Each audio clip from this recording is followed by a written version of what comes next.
physiquement entourés de ce qu'on appelle notre ego. Donc c'est ce qui va nous différencier les uns des autres. C'est notre jeu, c'est notre moi, c'est notre mental, c'est notre dialogue interne, etc. Tout le monde a un passage parce que tout le monde parle de don. Alors il y a des gens qui vont naître déjà avec un passage très ouvert de leur ego sur ce qu'on appelle la source. Et de fait, ils vont avoir une grande facilité pour parvenir à la source. J'ai pensé tristesse, une sensation de même nausée.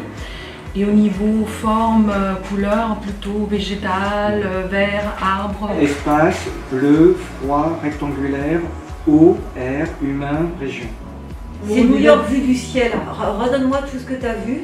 Alors, souffrance, chaud, paquebot, carré, Ouais. carré, bleu, A, Carré, bleu. A, persil, pissenlit, eau, mer. Alors il y a un petit peu de vert là. Non, mais Persil. Central Park là-bas. Parvenir à prendre ce passage pour aller dans la source, et dans cette source, c'est ce qu'on appelle cette conscience non localisée, on n'a plus le jeu, on n'a plus cet ego. Voilà.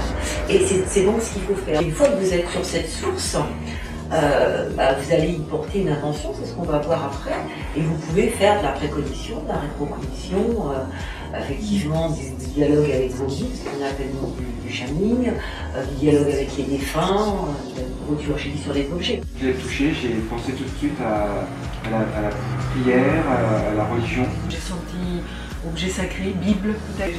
Émotion forte, histoire agitée. C'est pas un mystère. Et je sais qui m'a parlé de noir et de tranche de raie. Moi, noir.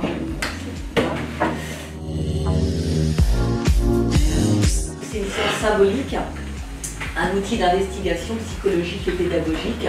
J'ai quand même en numérologie des PDG d'entreprises qui m'envoient et leur conseil d'administration pour voir comment ça va se passer, de qui il faut se méfier, etc., quel est le traître, voilà. Et qui m'envoient aussi, des gens dans la banque d'ailleurs, des profils, voilà.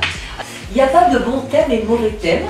Il y a des gens des fois qui disent « Ah mais c'est super, j'ai des 7, j'ai des 9, j'ai des machins ». Il n'y a pas de bons thèmes et de mauvais thèmes, ça n'existe pas. On a tous des outils, il y a des outils qui sont...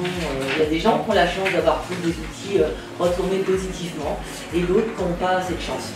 Chaque chiffre a chaque nombre a son plus et a son moins. Après, quand on va un peu plus loin dans la numérologie, il y a la case d'inclusion, etc. Ça, c'est des cases qui sont vides. Une case, elle est vide ou pleine, donc la vie nous permet toujours de la remplir. C'est ça qui est très intéressant en numérologie, contrairement, moi je trouve, à l'astrologie. Vous allez voir qu'avec les cartes, vous pouvez commencer une consultation sans rien connaître de la personne. Comme c'est un oracle mécanique guidé, on va faire un travail de groupe où chacun va dire un petit peu, vous allez marquer ce qu'il peut voir effectivement sur la carte. Ça va vous aider à voir que plein de gens peuvent avoir des pensées différentes. En fait. Ce sont des cartes qui vont vous amener sur une histoire différente pour chaque personne. Et en fait, il va falloir vous créer votre propre dictionnaire dans votre tête. Et ce que tu peux voir pour quelqu'un avec une carte, tu vas pouvoir le voir avec la même carte pour quelqu'un d'autre. Donc ça va être le jeu des coupages, etc. et des tirages.